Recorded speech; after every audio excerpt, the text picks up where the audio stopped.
જોઈ લો કોણ કહે છે કે ભગવાન નથી। આ જુઓ કાનુડો સાક્ષાત દૂધ પીવે છે। સુરતમાં જકાતનાકા રામજી મંદિર છે, ત્યાં કાનુડો દૂધ પીવે છે। સવારે એક જણ કહેવા આવ્યું કે ત્યાં કાનુડો દૂધ પીવે છે, એટલે ફટાફટ હું ને મમ્મી પહોંચી ગયા ને ભીડ હતી થોડી ઘણી, પણ ફટાફટ નંબર લાગી ગયો અને બધા રાહ જોતા હતા કે અમારી ચમચીથી પીવે, અમારી ચમચીથી પીવે, અમારાથી પીવે। સુરતમાં દ્વારકાધીશનો એક મોટો ચમત્કાર જોવા મળ્યો છે, જ્યાં ભાઈ રામજી મંદિરની અંદર કૃષ્ણ ભગવાન એટલે કે કાનુડો ભાઈ દૂધ પીતો હોય એવા દ્રશ્યો સામે આવ્યા છે। આ મહિલાનો દાવો છે કે અત્યારે હાલ અમને જે સોશિયલ મીડિયામાં વિડીયો મૂક્યો જેમાં તે પોતે ચમચી વડે કૃષ્ણ ભગવાનની મૂર્તિ આગળ ભાઈ દૂધ લઈને જાય અને એમના મોઢા આગળ રાખે ત્યારે એ દૂધ ચમચીમાંથી ખાલી થઈ જતું હોય છે અને એવું કહ્યું કે જુઓ કાનુડો દૂધ પી રહ્યો છે।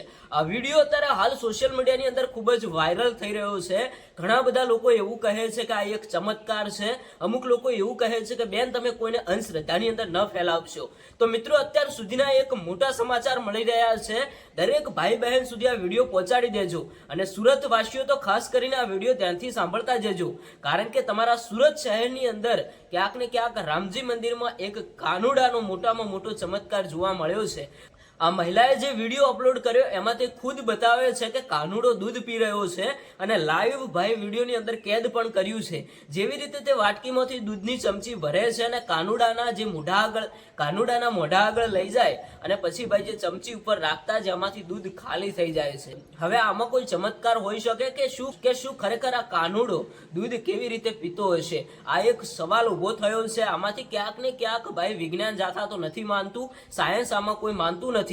આના પહેલા પણ એક જગ્યાએ આવી રીતે રેડ પાડવામાં આવી હતી, જ્યાં ભાઈ ઘણા બધા લોકો એવું કહેતા હતા કે અમારા મંદિરમાં દ્વારકાધીશનો એક ચમત્કાર જોવા મળ્યો છે અને અમે એમને દૂધ પાઈએ તો તે દૂધ પણ પી જતા હોય છે। પણ ભાઈ હવે આવી છે વાત સુરત શહેરની, તો શું અત્યારે હાલ જે વિડીયો વાયરલ થઈ રહ્યો છે એ કોઈ ચમત્કાર હોઈ શકે કે શું હોઈ શકે?